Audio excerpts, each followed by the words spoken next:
ವಿಧಾನಸಭಾ ಕಲಾಪದಲ್ಲಿ ಮಾಜಿ ಸಿಎಂ ಸಿದ್ದು ಭಾಗಿಯಾಗಿದ್ದರು. ಸದನದಲ್ಲಿ ಕೊನೆಯ ಸಾಲಿನಲ್ಲಿ ಸಿದ್ದರಾಮಯ್ಯ ಕುಳಿತುಕೊಂಡಿದ್ದರು. ಸದನದಲ್ಲಿ ಒಟ್ಟಿಗೆ ಸಿದ್ದರಾಮಯ್ಯ ಆಪ್ತರು ಕೂಡ ಸಿದ್ದರಾಮಯ್ಯ ಅವರ ಜೊತೆಗೆ ಕೂತ್ಕೊಂಡಿದ್ದರು.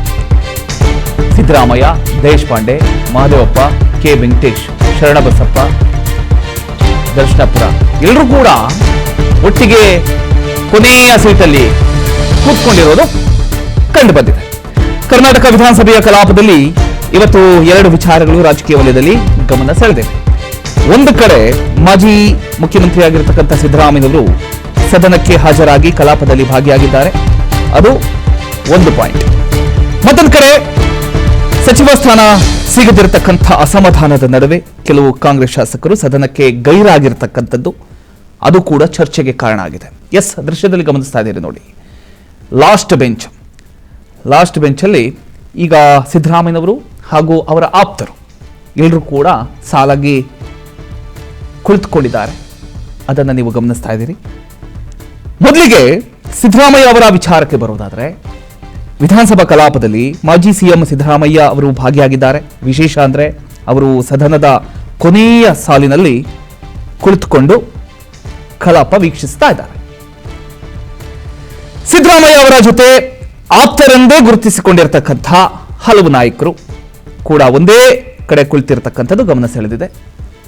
ಸಿದ್ದರಾಮಯ್ಯ ಅವರ ಜೊತೆ ದೇಶಪಾಂಡೆ ಅವರಿದ್ದಾರೆ, ಮಹದೇವಪ್ಪ ಅವರಿದ್ದಾರೆ, ಕೆ ವೆಂಕಟೇಶ್ ಅವರಿದ್ದಾರೆ, ಶರಣಬಸಪ್ಪ, ದರ್ಶನಾಪುರ ಅವರು ಕೂಡ ಸದನದಲ್ಲಿ ಒಂದೇ ಸಾಲಲ್ಲಿ ಕುಳಿತುಕೊಂಡಿರತಕ್ಕಂಥದ್ದನ್ನ ನೀವು ಗಮನಿಸ್ತಾ ಇದ್ದೀರಿ. ಇದು ಸಚಿವ ಸ್ಥಾನ ಸಿಗದಿದ್ದಕ್ಕೆ ಕಾಂಗ್ರೆಸ್ ಶಾಸಕರು ಗೈರಾಗಿದ್ದಾರೆ.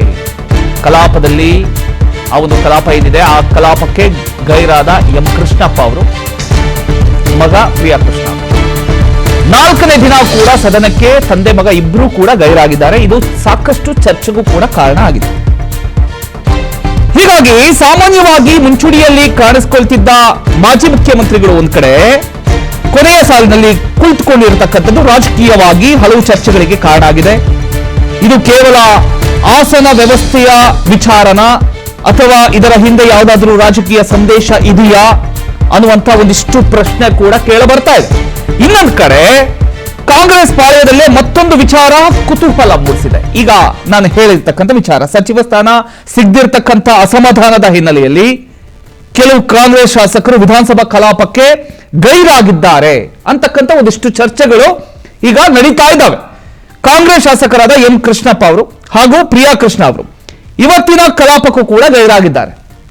ವಿಶೇಷವಾಗಿ ತಂದೆ ಮಗ ಇಬ್ಬರು ಕೂಡ ಸತತ 4ನೇ ದಿನ ಕೂಡ ಸದನಕ್ಕೆ ಹಾಜರಾಗದಿರತಕ್ಕಂಥದ್ದು ರಾಜಕೀಯ ವಲಯದಲ್ಲಿ ಈಗ ಎಲ್ಲರ ಗಮನ ಸೆಳೆದಿದೆ. ಸಚಿವ ಸಂಪುಟ ವಿಸ್ತರಣೆ ಅಥವಾ ಬದಲಾವಣೆ ಸಂದರ್ಭದಲ್ಲಿ ಸಚಿವ ಸ್ಥಾನ ಸಿಗಬಹುದು ಅಂತಕ್ಕಂಥ ಒಂದು ನಿರೀಕ್ಷೆಯಲ್ಲಿದ್ದ ಕೆಲವು ಶಾಸಕರಲ್ಲಿ ಅಸಮಾಧಾನ ಇದೆ ಅನ್ನುವಂತಹ ಒಂದು ಮಾತುಗಳು ಈಗಾಗಲೇ ಕೇಳಿ ಬರ್ತಾ ಇದ್ವು. ಅದರ ಬೆನ್ನಲ್ಲೇ ಈಗ ಸದನಕ್ಕೆ ಗೈರಾಗಿರ್ತಕ್ಕಂಥದ್ದು ಆ ಒಂದು ಚರ್ಚೆಗೆ ಮತ್ತಷ್ಟು ಬಲ ನೀಡಿದೆ. ಆದ್ರೆ ಈ ಗೈರಾಜರಿತಿಗೆ ಅಂದ್ರೆ ನಿಖರ ಕಾರಣ ಏನು, ಈ ಗೈರಾಗಿರತಕ್ಕಂಥ ವಿಚಾರಕ್ಕೆ ನಿಖರ ಕಾರಣ ಏನು ಅನ್ನೋದು ಇನ್ನೂ ಗೊತ್ತಿಲ್ಲ. ನಿಜವಾಗಿಯೂ ಸಚಿವ ಸ್ಥಾನ ಸಿಗದಿರ್ತಕ್ಕಂಥ ಅಸಮಾಧಾನವೇ ಇದಕ್ಕೆ ಕಾರಣನಾ ಅಥವಾ ವೈಯಕ್ತಿಕ ಅಥವಾ ಆರೋಗ್ಯದ ಕಾರಣದಿಂದ ಶಾಸಕರು ಗೈರಾಗಿದ್ದಾರಾ ಅನ್ನೋದನ್ನ ಸ್ಪಷ್ಟವಾಗಿ ನಾವೀಗ ತಿಳ್ಕಬೇಕಾಗಿದೆ. ಒಟ್ಟಿನಲ್ಲಿ ಒಂದು ಕಡೆ ಮಾಜಿ ಸಿಎಂ ಆಗಿರತಕ್ಕಂಥ ಸಿದ್ದರಾಮಯ್ಯ ಅವರು ಆಪ್ತ ನಾಯಕರ ಜೊತೆ ಸದನದ ಕೊನೆಯ ಸಾಲಿನಲ್ಲಿ ಕುಳಿತುಕೊಂಡಿರ್ತಕ್ಕಂಥ ಒಂದು ದೃಶ್ಯ ನೀವು ಗಮನಿಸ್ತಾ ಇದ್ದೀರಿ. ಇದು ಗಮನ ಸೆಳೆದಿದೆ. ಮತ್ತೊಂದು ಕಡೆ ಸಚಿವ ಸ್ಥಾನ ಸಿಗದ ಅಸಮಾಧಾನದ ಹಿನ್ನೆಲೆಯಲ್ಲಿ ಕಾಂಗ್ರೆಸ್ ಶಾಸಕರ ಗೈರು ಹಾಜರಿ ಚರ್ಚೆಗೆ ಕಾರಣ ಆಗಿದೆ. ಈಗ ಪ್ರಮುಖ ಪ್ರಶ್ನೆ ಏನು ಅಂತ ನಾವು ನೋಡೋದಾದ್ರೆ, ಕಾಂಗ್ರೆಸ್ ಒಳಗಡೆ ಎಲ್ಲವೂ ಸರಿಯಾಗಿದೆಯಾ? ಸಿದ್ದರಾಮಯ್ಯ ಅವರ ಇಂದಿನ ನಡೆಯ ಯಾವುದೇ ರಾಜಕೀಯ ಅರ್ಥ ಇದೆಯಾ?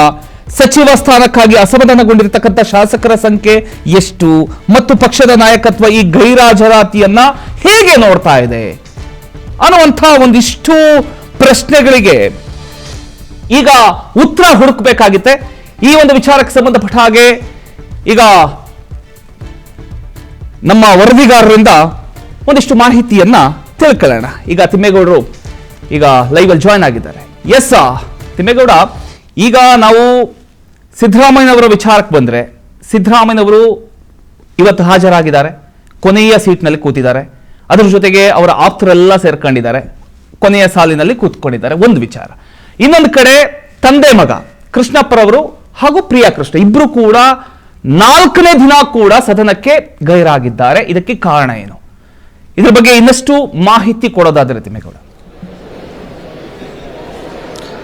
ಪ್ರಮೋದ್, ಇಲ್ಲಿ ಬಹಳ ಮುಖ್ಯವಾಗಿ ಗಮನಿಸಬೇಕಾಗಿರ್ತಕ್ಕಂಥದ್ದು ಸಂಪುಟ ವಿಸ್ತರಣೆ ಬಳಿಕ ಕಾಂಗ್ರೆಸ್ನಲ್ಲಿ ಒಂದು ರೀತಿ ಗೊಂದಲದ ಗೂಡಾಗಿರ್ತಕ್ಕಂಥದ್ದು. ಒಂದ್ ಕಡೆಗೆ ಅತೃಪ್ತರು ಮತ್ತೆ ಸಚಿವಾಕಾಂಕ್ಷಿಗಳ ಒಂದು ಭಿನ್ನಮತೀಯ ಚಟುವಟಿಕೆ, ಮತ್ತೊಂದು ಕಡೆಯಾಗಿ ಮಾಜಿ ಮುಖ್ಯಮಂತ್ರಿ ಸಿದ್ದರಾಮಯ್ಯನವರು ಮೌನವನ್ನ ವಹಿಸಿರ್ತಕ್ಕಂಥದ್ದು.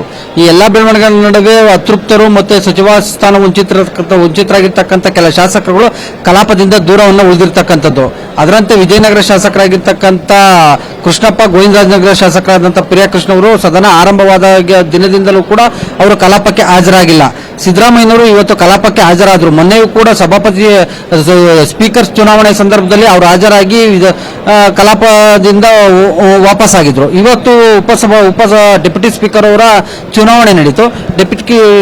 ಡೆಪ್ಯೂಟಿ ಸ್ಪೀಕರ್ ಆಗಿ ಮಂಕಳ ವೈದ್ಯರು ಆಯ್ಕೆಯಾದಂತಹ ಸಂದರ್ಭದಲ್ಲಿ ಅವರು ಕೂಡ ಸದನದಲ್ಲಿ ಹಾಜರಿದ್ರು. ಈ ಸಂದರ್ಭದಲ್ಲಿ ಅವರ ಜೊತೆ ಆಪ್ತ ವಲಯದಲ್ಲಿ ಗುರುತಿಸಿಕೊಂಡಿರ್ತಕ್ಕಂಥ ಡಾಕ್ಟರ್ ಎಚ್.ಸಿ. ಮಾದೇವಪ್ಪ, ಪ್ರಿಯಾಪಟ್ನ ವೆಂಕಟೇಶ್, ವಿ.ಆರ್. ದೇಶಪಾಂಡೆ, ಶರಣಬಸಪ್ಪ ದರ್ಶನಾಪುರ್ ಇವರೆಲ್ಲರೂ ಕೂಡ ಸಿದ್ದರಾಮಯ್ಯನವರು ಅಕ್ಕಪಕ್ಕ ಇರಬೇಕಾಯಿತು. ಆದ್ರೆ ಸಿದ್ದರಾಮಯ್ಯನವರು ಹಿಂಭಾಗದಲ್ಲಿ ಕೂತ್ಕೊಂಡಿದ್ರು.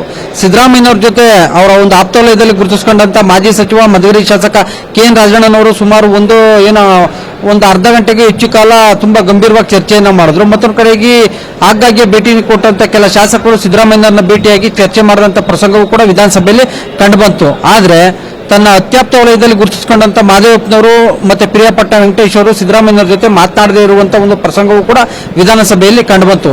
ಈ ಮೂಲಕವಾಗಿ ಎಲ್ಲೋ ಒಂದು ಕಡೆಗೆ ಸಿದ್ದರಾಮಯ್ಯನವರ ಆಪ್ತ ವಲಯ ಇದೀಗ ಸಿದ್ದರಾಮಯ್ಯನವರಿಂದ ದೂರವಾಗ್ತಾ ಇದೆಯಾ ಅನ್ನುವಂತ ಒಂದು ಚರ್ಚೆ ಒಂದು ಕಡೆ ಆದ್ರೆ, ಮತ್ತೊಂದು ಕಡೆಗೆ ಸಿದ್ದರಾಮಯ್ಯನವರ ಮೌನಾಸ್ತ್ರವೂ ಕೂಡ ಎಲ್ಲೋ ಒಂದು ಕಡೆಗೆ ಇದೀಗ ಕಾಂಗ್ರೆಸ್ ಹೈಕಮಾಂಡ್ಗೆ ಒಂದು ರೀತಿ ಆತಂಕವೂ ಕೂಡ ತಂದೊಡ್ಡಿದೆ ಅಂದ್ರೆ ತಪ್ಪಾಗ್ಲಿಕ್ಕಿಲ್ಲ ಪ್ರಮೋದ್. ಅಂದ್ರೆ ಈ ಒಂದು ಬೆಳವಣಿಗೆ ಬಗ್ಗೆ ಕಾಂಗ್ರೆಸ್ ನಾಯಕತ್ವದಿಂದ ಏನಾದ್ರೂ ಪ್ರತಿಕ್ರಿಯೆ ಸಿಕ್ಕಿದ್ಯಾ, ಹೇಗೆ?